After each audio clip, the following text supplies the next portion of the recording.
Monday, May 6th, has issued a high risk of severe weather, and it is confirmed that it is causing damage. Again, it's this little area right here. If you are in this area north of Parkin,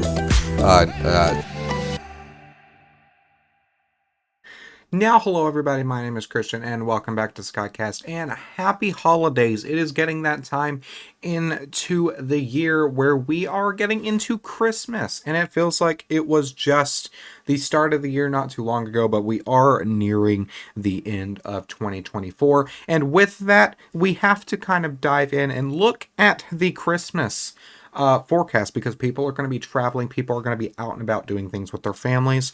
So let's go ahead and break down what we are expecting across the United States for our 2024 Christmas season.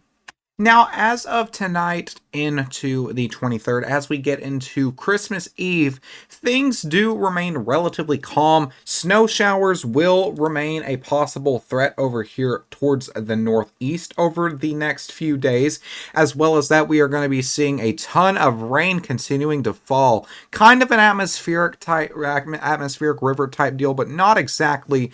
Those freeze alerts do remain in effect, and those winter storm alerts across the Seattle, Eugene, Portland area. And as well, you can highlight an area of severe weather expected down here towards the south. I do want to go ahead and kind of dive into the severe weather threat first. Now, for tomorrow, areas of severe weather are expected across eastern Texas and extreme western Louisiana, anywhere from the Dallas-Fort Worth metro on down towards Galveston and San Antonio. Some source of severe weather is expected, whether it be a damaging wind system or an isolated tornado, which has been highlighted down here towards the more Gulf area with that 2% highlighted risk. If we kind of continue it through, you can see storms really begin to fire about 8 and 9 o'clock Eastern Standard Time. That's about 7 or 8 Central Standard Time. And this eventually starts off as some sort of supercell type deal before eventually congealing into a line. Very, very standard threat here. Gusty winds and an isolated tornado up towards the north. I would say possible, but couldn't be ruled out. And then as we continue that through, that eventually congeals into a line. An embedded tornado, once again, would say still possible with this, but it's going to be mainly a damaging wind system as this moves off to the east. And then that line starts to break. You start to see some of those storms become more scattered. That will have the ability to rotate. This will be in the morning. So this is going to be a very nocturnal threat. Christmas Eve night and into Christmas morning for this area. Besides that, anywhere from Arkansas, even portions of Missouri, Oklahoma, and down into Texas could see some sort of storm throughout the night and into the morning hours across Christmas. And if we kind of zoom it out on Christmas, this is the NAM 3K, not always accurate, so take this with a grain of salt, but a lot of showers are expected across the south and towards the Mississippi Valley, as well as portions of the Four Corners. And then we have this big system over here towards Washington and Oregon that could bring some heavy downpours towards Christmas as well. Now, what is sparking this system is what is known as a shortwave, or kind of somewhat of a trough, and that troughed area is going to be right here. You can see that kind of ejecting itself into eastern Texas here. That is what's causing this area of severe storms, as well as that we do have sufficient moisture, which I can show you right now. And if we're looking at tomorrow throughout the day, you can see that a lot of moisture, the dew points do begin to rise. A lot of that moisture does come out of the Gulf of Mexico. Dew points do sit in the 60 region towards Houston, and as this progresses on, you can see that that's when those storms fire, and that available moisture eventually dissipates as those storms continue on to the east and the southeast. So definitely a lot of that available moisture there, that trough through there. Lack of instability, really. And due to the fact that it's literally the middle of December is why this is not some sort of mega event. So isolated severe storms, a few severe thunderstorm warnings possible throughout the overnight hours into Christmas. Except for Christmas Day, though, things should be relatively calm. As of right now, things for Christmas Day do look a bit calmer. Not really seeing much activity towards the winter storm warnings on Christmas Day, which is good.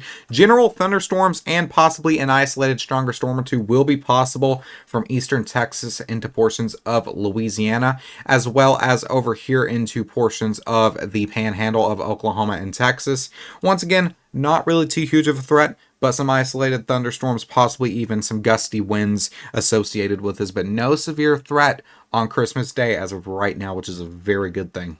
Now, I am tuned back into the GFS model to kind of show a little bit of stuff. We can see that small kind of weak shortwave beginning to move through. But as we see that clear out, you come into Christmas Day, things are pretty calm. But as you get after Christmas, that's when you see this secondary shortwave right here move through portions of Texas once again. And as of right now, this is looking like it could be some sort of severe weather threat. If it does end up being a severe weather threat, it'll likely be through some portions of the Mississippi Valley. This circle, I'm just kind of highlighting a sheer area of where it could be. This could obviously be a little more off to the north, a little bit more off to the east, just depending on how this continues to form. But a lot of moisture with this one as well. That could be some sort of severe weather threat. So not anything to be terrified or scared of. Keep in mind, it's mid-December. It's not going to be some sort of huge outbreak, but definitely something to keep an eye on for the threat for a few tornadoes, brief tornadoes, as well as some damaging winds and maybe a bit of hail through that area. If anything like that were to happen, it would be likely Thursday through Saturday. That is the time frame through that, the 26th through the 28th. So once like I just said, not really anything to be too terrified of, just something to pay attention to. Now, if we are kind of eyeballing the winter storm warnings that are in effect, winter weather advisories in effect for most of the state of Detroit, Michigan. Michigan. I had to say the city name to remember what this state was. I get this one and this one confused. These advisories are extended all the way down through portions of West Virginia into portions of the New Jersey area, and then all the way up into Maine. Big system moving through could bring a lot of snowfall towards this area. This will continue out through the morning hours tonight and eventually will fizzle off in the morning. Could see some less leftover lake effect snow towards the Sucrose area, Buffalo, Rochester. But besides that, it's not going to be really too much of a crazy threat. These people could see a bit of a white Christmas if this sticks, and this is going to be a threat for a few inches of snow as well as a glazing of ice, just depending on where you are. I know that it highlighted ice specifically in portions of Michigan, but as you shift off towards portions of like Maine, it's just those heavy snow bands that will continue to impact the area. So if you're under a winter weather advisory, or even areas that you're not under a winter weather advisory, like Buffalo or areas like that that could see those heavier snow bands, be careful with travel. Have that plan ready just in case.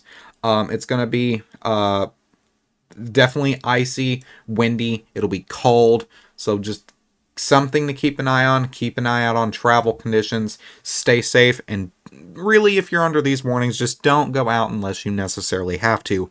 It's Christmas Eve. Hopefully you don't have to work. Praying that everybody is safe out there. But people up here could see somewhat of a white Christmas. And while I know everybody wants to see a white Christmas, not everybody will. But Washington and Oregon down into California could be one of those places that see it as well. I just want to play this run. You can see lots of rain and stuff impacting the portion of the coast. But you can see, if we kind of rewind it on tomorrow, a lot of that in the higher elevation areas turns to snow. The Seattle, Washington area specifically, you can see some of those snow showers and ice showers linger just due to the fact that they're up in the higher elevation areas. As that kind of clears out, rain showers still will be possible. This will eventually turn into a huge snow event off towards portions of Idaho, Nevada, Utah, areas of like that. And then they get impacted with another system towards Christmas Day. Higher elevations, it being cold, snow will fall towards midday on Christmas, and that could turn into an icy condition. That second round, as of right now, looks like it could linger around for a bit longer. Once again, this is the NAM 3K. Things obviously could change, but that is what it's looking like right now. So snow showers, some heavy snow showers, as well as ice conditions, and just a lot of rain and precipitation for the West Coast over the next few days, even lingering after Christmas. You can see if we kind of hold this and we pull it past Christmas. This is the 26th at 1 a.m. All this precipitation still lingers out in the Pacific and is going to make its way on land. So definitely going to have a lot of that snow potential towards a higher elevation, and that winter storm watch remains in effect for this area. So that's all I have for you guys today. Thank you for choosing Skycast as your go-to weather. Happy holidays. Have a safe one, and I will see you in the next one.